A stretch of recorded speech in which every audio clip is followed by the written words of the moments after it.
penuntut umum tersebut adalah patut diragukan kredibilitas dan independensinya. Begitu pula hasil pengujian hasil sampel tanahnya yang ditengarai tidak valid dan ada rekayasa. Di antaranya adalah sebagai berikut. Untuk kredibilitas dan independensi diragukan karena Edison Effendi adalah seorang pelaku bioremediasi di PT Caltex Pasif Indonesia, sekarang Chevron, yang pernah gagal dan hasilnya ditolak oleh manajemen PT Caltex Pasif Indonesia pada tahun 2004. Saat itu Edison Effendi bergabung dengan PT Editra. Independensi sebagai ahli diragukan karena Edison Effendi sebagai ahli yang dipakai oleh jaksa penyidik pernah mengikuti tender proyek bioremediasi Chevron tahun 2005 di SLM sebagai direktur PT Indo Enviro. Namun PT Indo Enviro kalah bersaing dalam tender terbuka waktu itu. Edison Effendi pernah menggunakan bendera Yola Konsultan untuk berkolaborasi dengan PT Sinar Mandau Mandiri. Ternyata pernah mengikuti tender proyek bioremediasi di Chevron pada tahun 2007 di Sumatera Basin, namun kalah bersaing dalam tender terbuka. Edison Effendi selaku ahli dari jaksa penyidik pernah mengikuti tender proyek bioremediasi Chevron tahun 2011 di Sumatera Basin dengan ditunjuk sebagai wakil dari PT Putra Rio Kemari. Namun PT Putra Rio Kemari kalah bersaing dalam tender terbuka yang dimenangkan oleh PT Green Planet Indonesia di SLS dan PT Sriwijaya Jaya di SLN.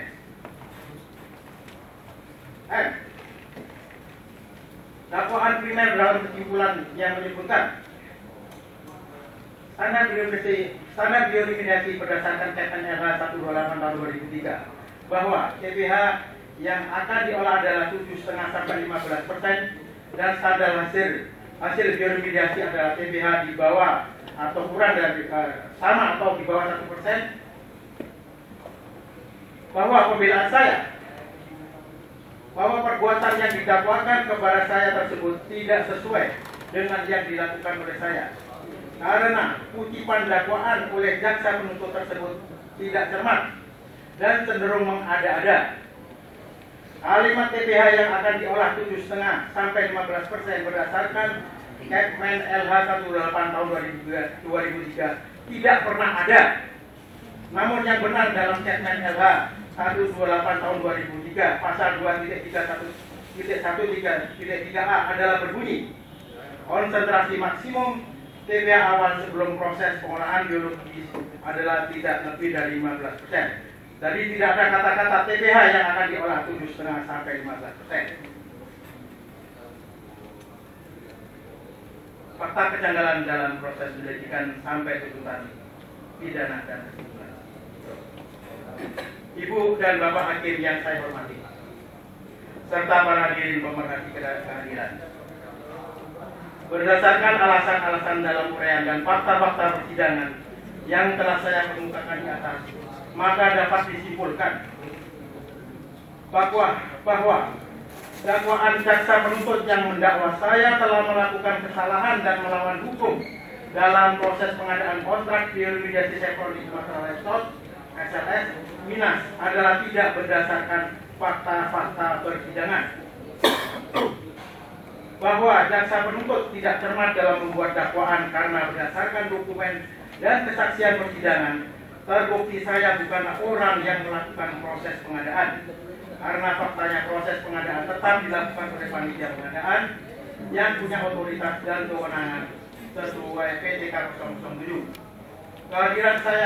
Kehadiran saya dalam proses pengadaan adalah berdasarkan tupoksi yang sudah diperintahkan oleh perusahaan korporasi Chevron tempat saya bekerja, dan hal ini tidak ada yang melanggar peraturan PTK 007 sebagai regulasi yang berlaku. Bahwa dakwaan jaksa salah alamat karena jika jaksa menemukan permasalahan soal proses pengadaan, seharusnya dimintakan pertanggungjawaban kepada authorized officer atau pejabat berwenang bagian pengadaan sebagai pejabat penanggung jawab dalam proses pengadaan, dan bukan kepada saya yang bekerja di lapangan. Bahwa sesuai dengan jabatan dan otoritas saya, faktanya saya bukanlah panitia atau pejabat yang menjalankan proses lelang, bernegosiasi atau menandatangani kontrak-kontrak bioremediasi antara Chevron dan kontraktornya. bahwa dari dokumen-dokumen dan kesaksian dalam fakta persidangan sudah jelas dan ada bukti jika ada panitia pengadaan dan pejabat-pejabat berwenang dalam proses pengadaan, para atasan yang lebih punya otoritas dan kewenangan, ataupun para pejabat penandatangan kontrak di rekomendasi ini. Namun anehnya, mengapa semua beban ini diarahkan dan dibentuk opini seolah saya yang harus bertanggung jawab dan berupaya agar tanggung jawab masalah ini bisa dipindahkan kepada saya yang notabene agar tanggung jawab masalah ini bisa dipindahkan kepada saya yang hanya sebagai karyawan biasa atau wong cilik yang bekerja di operasional lapangan.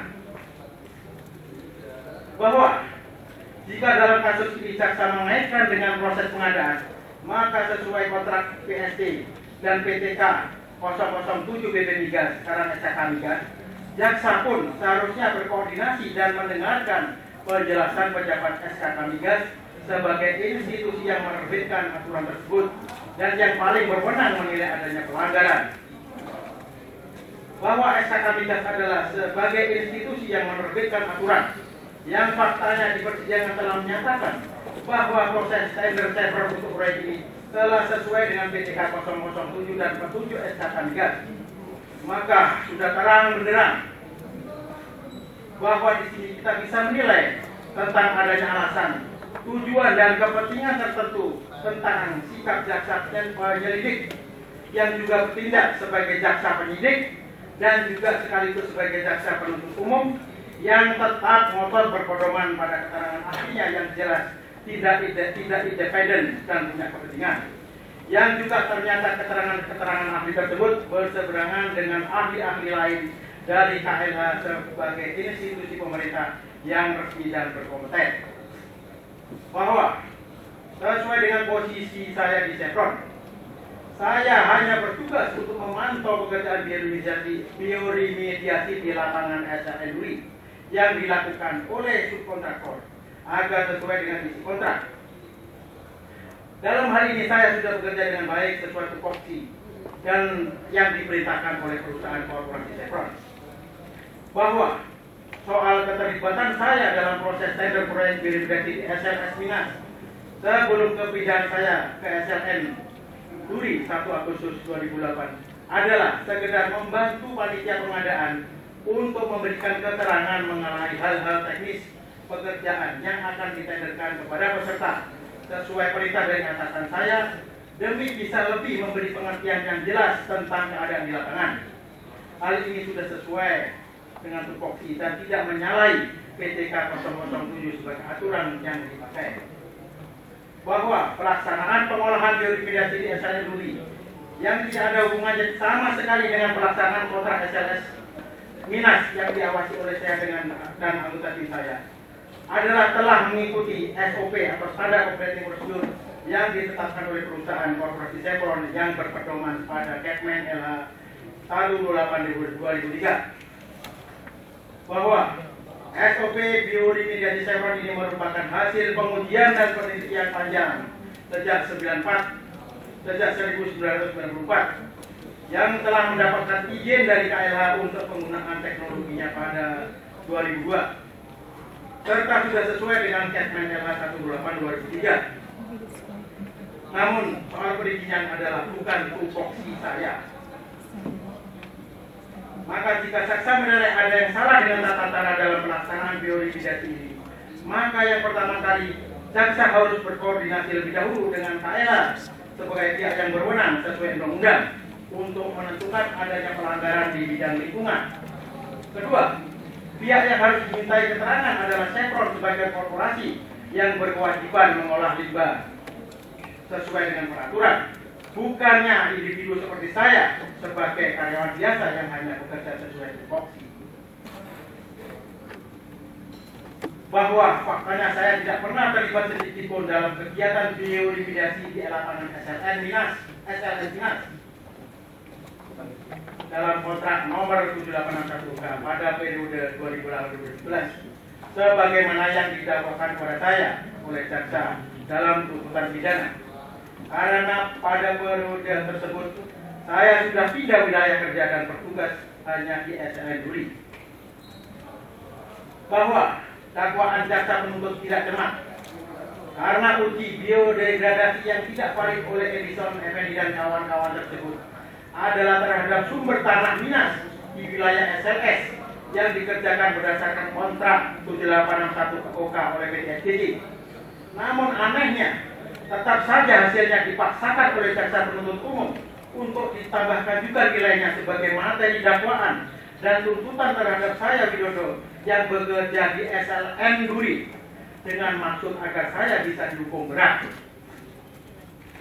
Bahwa tuntutan jaksa penuntut hanya didasarkan pada keterangan-keterangan yang dimanipulasi dan ditambal ulang, termasuk dari BAP atau berita acara pemeriksaan ketika ahli Kejaksaan Agung yang mirip copy paste karena sama persis kata-kata, kalimat hingga titik dan komanya terhadap lebih kurang 30 jawaban yang tertuang dalam berita acara pemeriksaan dari masing-masing ketika ahli Kejaksaan Agung tersebut.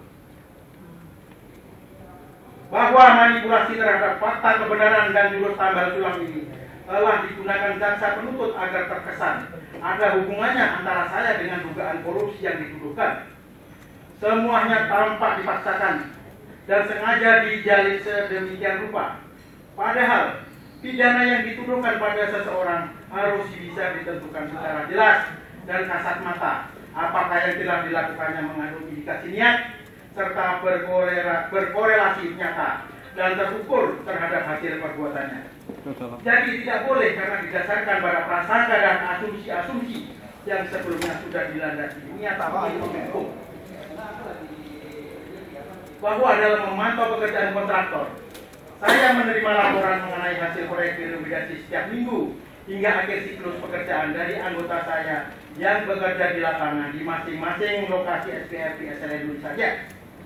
Saya sendiri tidak memiliki hubungan langsung dengan para subkontraktor yang mengerjakan proyek bioremediasi ini. Bahwa dalam tuntutannya, jaksa menyatakan saya bersalah karena dianggap tidak melakukan pekerjaan dengan baik dalam memantau pekerjaan kontraktor CBI yang mengerjakan kontrak bioremediasi.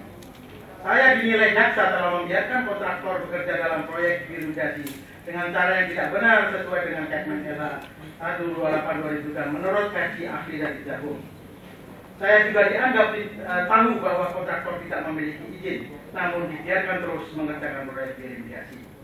Bahwa fakta persidangan mengatakan bahwa semua dokumen pemantauan lapangan oleh saya yang lengkap dengan data-data laboratorium serta dokumen lain ternyata tidak pernah dihadirkan oleh jaksa sebagai alat bukti yang valid di persidangan. Padahal dari dokumen-dokumen pemantauan yang pernah saya serahkan ke jaksa tersebut membuktikan jika operasional di lapangan sudah dilakukan pemantauan dengan benar dan sesuai dengan isi kontrak dan Kepmen LH 128/2003.